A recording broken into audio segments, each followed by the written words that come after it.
ভাই বল এলাকার নাই এলাকার নাই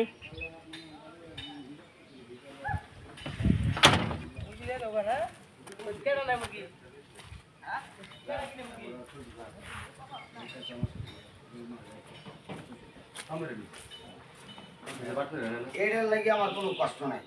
মাছটা বেশি খাইলে আমার কষ্ট লাগে না, কিন্তু আমার কষ্ট লাগছে কোনটা জানো, যে আমার গাড়ি ধরে গিয়ে আরেক গাড়ি কামড়ে, এইটাই আমার কষ্ট লাগে।